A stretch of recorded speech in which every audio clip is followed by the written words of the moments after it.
হলুদের অনুষ্ঠান, এটা আমাদের সমাজে এমনভাবে ঢুকে গেছে বিবাহ অনুষ্ঠানে যে কেমন যেন আমরা এখান থেকে বের হয়ে আসতেই পারি না।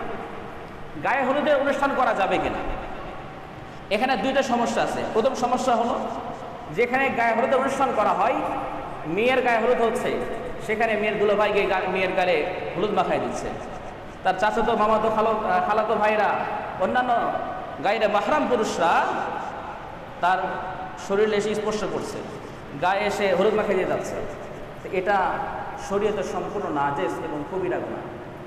এমনিভাবে ছেলে যখন হলুদ মাখানো হচ্ছে তখন তার ভাবিরা এসে, তার গায়ের মাহরাম মহিলারা এসে তার গায়ে স্পর্শ করছে, হলুদ মাখাই দিয়ে যাচ্ছে। এটা শরীয়তে সম্পূর্ণ নিষেধ এবং গুনাহের কাজ, কবিরা গুনাহ।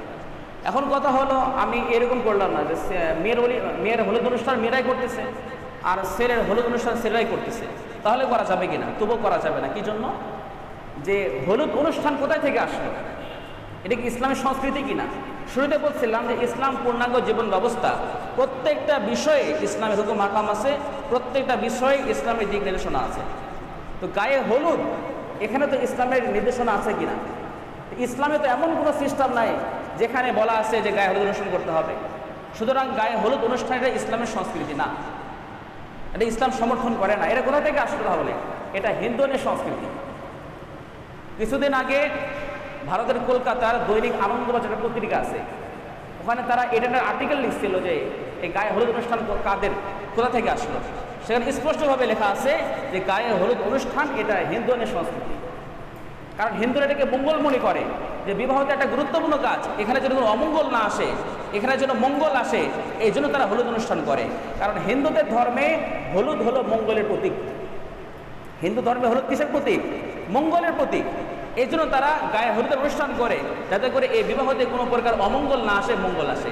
তা আপনি মুসলমান, আপনি তো মুমিন, তা আপনি কেন এটা বিশ্বাস করেন? আচ্ছা, বিশ্বাস করলেন না, তাহলে করা যাবে না। আমি বিশ্বাস করি বা না করি, কোনোভাবেই এর হলুদ অনুষ্ঠান করা যাবে না। কারণ এটা সম্পূর্ণ হিন্দুদের সংস্কৃতি, এটা মুসলমানদের কোনো সংস্কৃতি না। আর রাসূল বলছেন, মান তাশাব্বাহা বিকওমিন ফাহুয়া মিনহুম, যে ব্যক্তি যাদের সংস্কৃতি পালন করে, যে ব্যক্তি যাদের সাদৃশ্যতা গ্রহণ করে, সে তাদের অন্তর্ভুক্ত বলে গণ্য হবে। এই জন্য মুসলমানদের জন্য হলুদ অনুষ্ঠান, বিয়েতে গায়ে হলুদ, এ সকল অনুষ্ঠান করা নাজেজ, হারাম, কবিরা গুনাহ। আল্লাহ তাআলা আমাদেরকে এই সকল সামাজিক প্রথা থেকে, কুসংস্কার থেকে হেফাজত করুন। আল্লাহুম্মা আমিন।